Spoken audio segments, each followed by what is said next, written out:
The Kamloops Indian Residential School was first established in 1890, and thousands of kids from across BC were sent here. For years, former students told horrific stories about this residential school. Stories of sexual and physical abuse from nuns, priests, and workers, and even stories about how kids just completely disappeared. Now, with the 215 kids that were discovered in a mass unmarked grave, the memorial outside the school is growing by the minute. Rose Miller is almost 80 years old now, and she's a former student here along with many of her other family members. My dad, Henry, my brother Bobby, my Uncle John, my Uncle Louie, my cousins and aunts, and myself right here. It's been just about 73 years since Rose Miller first walked through those doors as a 7-year-old little girl from Cannon Lake, BC in 1949. She says she, along with her 2 brothers, were forcibly removed from their home, and she says it was just the beginning of a total nightmare.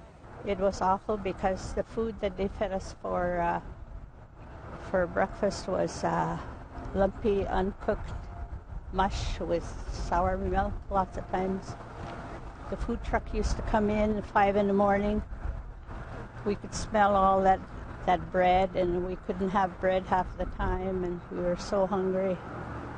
They'd give us boxes of apples from the apple orchard down here, and a lot of times they're all rotten, and we're so hungry we got to scrape out the rotten part of the apple and eat it. At 8 years old, Rose says she'd had enough and ran away along the riverbank as far as she could. I stole some paper in an envelope so I could mail a letter to my dad to come and get us. And then we got caught, so they took all of us girls who used to play down here by the river here, and they took everybody into the dorm and they made us strip down to our panties. There was 3 of us. Well, we called it bloomers, that's all they gave us. So then they had a great big strap. It must have been about a 1/4 inch or a 1/2 inch.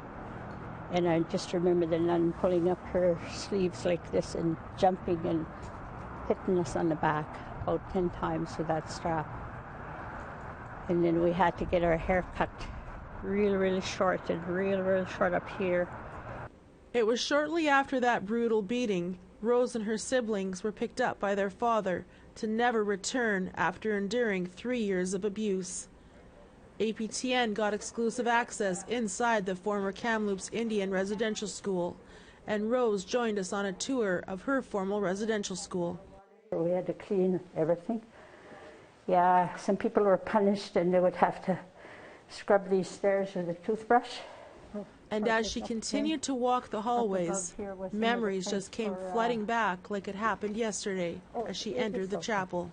This is the heebie-jeebie place, the evil place. This is where some of the boys went upstairs to make room for them in here.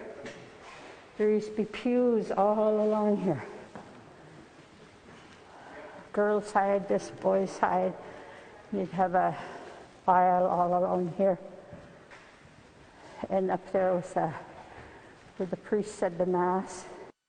We were told if we didn't pray, we're going to go burn in hell, or the Romans are going to come and rape us and burn our eyes out and burn our hands and our feet and burn off our fingernails. So we pray all the harder.